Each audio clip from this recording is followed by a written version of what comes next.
अस्सलामुअलैकुम। आज के व्लॉग में आपको खुशामदीद कहता हूँ। आज मैंने सोचा क्यों ना यार DH जाया जाए। थंबनेल देख के आपको अंदाजा हो गया होगा। कराची की रोड की बादशाह CD70 इस वक्त बाहर गली में राइड के लिए तैयार है। यूनुस चरंगी की तरफ जाते हुए ये खूबसूरत रोड इस वक्त आप देख सकते हैं। इस पर राइड करते हुए बहुत मजा आया। कायदाबाद के इस पुल से गुजरते हुए मुझे एहसास हुआ, या अल्लाह खैर यहाँ से खैर खैर से निकला जाए। ये PSO पेट्रोल पंप मलीर है, जहाँ पर मैंने सोचा अपनी इस CD70 की भूख को मिटाया जाए। भूख मिटाने के बाद मैं निकल पड़ा आगे की तरफ, अपनी नहीं बल्कि बाइक की, क्योंकि मेरा तो रोजा है। इस वक्त आप देख सकते हैं मैं खूबसूरत शाहराह फैसल के ऊपर रवान दवा। ये नर्सरी का खूबसूरत रोड है, लेकिन क्योंकि यहाँ पर सूरज सामने होने की वजह से नज़र साफ नहीं आ रहा। और ये मैं तारिक रोड पहुँच चुका हूँ। ये अब मैं ओवैस भाई के पास आ पहुँचा। यह है ओवैस भाई जो कि मेरा इंतज़ार कर रहे थे। अब यहाँ से हमने अपने सफ़र का आगाज़ किया DHA के लिए।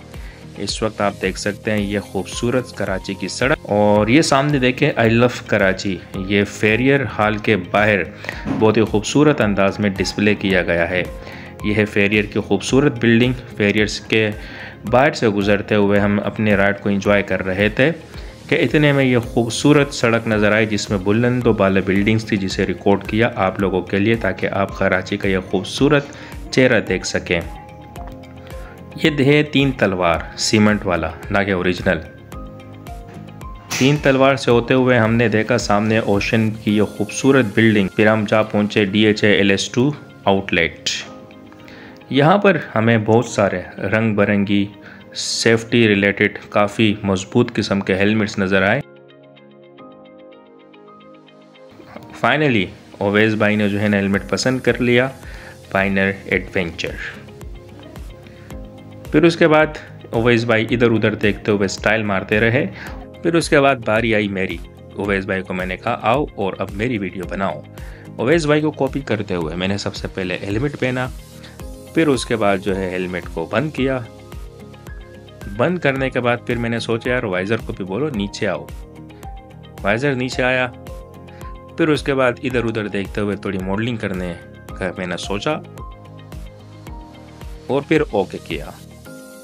फिर उसके बाद ये भाई साहब हमें थोड़ा सा हेलमेट के बारे में बताने लगे कि भाई साहब ये आप इस तरह वाइज़र को ऊपर नीचे कर सकते हैं, यहाँ इनर गिलास को आप साइड से जो है ना इन आउट कर सकते हैं।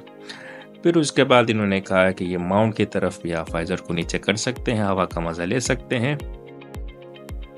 फिर उन्होंने कहा कि यार सिर्फ फ्रंट से नहीं, आप बैक एंड से भी इसके मज़े ले सकते हैं। वाओ अमेजिंग, खूबसूरत है ना ये हेलमेट रेड कलर में। वाओ वाओ वाओ वाओ, आय हाय माशाल्लाह। फिर उसके बाद भाई साहब ने दोनों हेलमेट्स को अलग अलग पैक करना शुरू कर दिया। हेलमेट जब पैक हो गए, इतने महंगे हेलमेट लेने के बाद ये छोटा सा तोहफा हमें LS2 की जानिब से मिला। पता नहीं इनसे ये तोहफा जुदा कैसे हुआ, समझ से बाहर है। अफ्तारी में एक टाइम कम था, इसलिए यहीं पे अफ्तारी करने का सोचा। अफ्तारी का सामान मंगवाया। जब ये पकौड़े निकले तो ओवैस भाई हैरान कि इतने कम। साथ में ही दूसरे भाई साहब जो है वो टैंक डालने लगे, और ओवैस भाई जो है ना बुक से आहिस्ता आहिस्ता आइटम को बाहर निकालना शुरू हो चुके थे। सबसे पहले उन्होंने एक रोल निकाला, फिर दूसरा रोल निकाला, फिर तीसरा रोल निकाला। इतना आराम आराम से लगे हुए थे जैसे कोई सोना निकाल रहा हूँ। ये एक समोसा, या अल्लाह खैर ये दूसरा समोसा, और फाइनली ये तीसरा समोसा आ गया। फिर उसके बाद हमने दुआ की। दुआ करने के बाद फिर हमने अफ्तार किया। अफ्तार करने के बाद हमने आउटलेट को एक नज़र दोबारा देखा। फिर बाहर आकर मैंने आउट्रो देने की कोशिश की। आउट्रो तो बहुत अच्छा बना, लेकिन क्योंकि अब मैंने वॉइस ओवर करना है तो इसलिए ये मैंने म्यूट कर दिया। इंशाल्लाह किसी और व्लॉग में फिर आपसे मुलाकात होगी। तब तक के लिए आप लोगों ने रखना है अपना ख्याल, और हाँ नवीद शो को तो आपने ज़रूर सब्सक्राइब करना है। सब्सक्राइब करने के साथ साथ आपने बेल का आइकन भी दबा देना है, और इसके साथ अल्लाह हाफिज़।